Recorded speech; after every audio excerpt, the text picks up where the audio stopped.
ఆయన ఇంటిని ఏ విధంగా కుట్రపూరిత కొలుస్తా ఉన్నారు అంటే ఎక్కడ ఇంచు దొరికినా మొత్తం ఇంటిని కూల్చేద్దా డిస్టర్బ్ చేద్దాం అని చెప్పేసి అనుకుంటా ఉంటారు. ఎవరికైనా కానీ ఇల్లు అనేది ఒక సెంటిమెంట్, ఒక ఆత్మగౌరవం. ఆ ఆత్మగౌరవం పై దెబ్బ కొట్టడానికి ఈ దుర్మార్గులు ఇద్దరు పనిచేస్తా ఉన్నారు. వాళ్ళిద్దరి గురించి కూడా మనం ఇంకా చాలా మాట్లాడేది ఉంది. సో ఆయన ఇంటిని కొలుస్తా ఉన్నటువంటి విజువల్ ఇది. ఎవరు ఇది? బాలు కయతి తన ఇంట్లో లేనప్పుడు అక్రమంగా వచ్చిరు, పర్మిషన్ తీసుకోవాలి కదా, నోటీస్ ఇచ్చి మేము గొడవలు అనాలి కదా. ఎందుకు అనేది అనరు వీళ్ళు, ఎందుకంటే దుర్మార్గంగా అధికారం ఉంది కదా అని ఇష్టం వచ్చే చెలరేగిపోతా ఉన్నారు ఈ దుర్మార్గులంతా కూడా.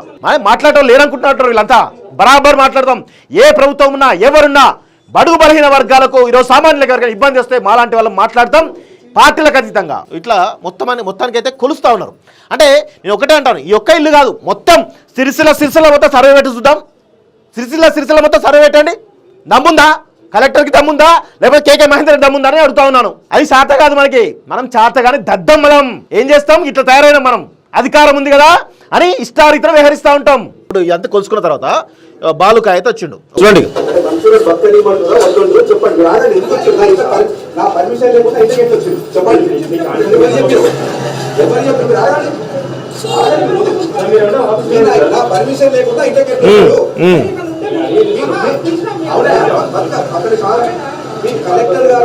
కలెక్టర్ ఎవరు బత్తలు కలెక్టర్ సందీప్ కుమార్ జా మీ మహేందర్ రెడ్డి చెప్పినట్టు లేకపోతే ఏంది ఎట్లా వస్తాడా?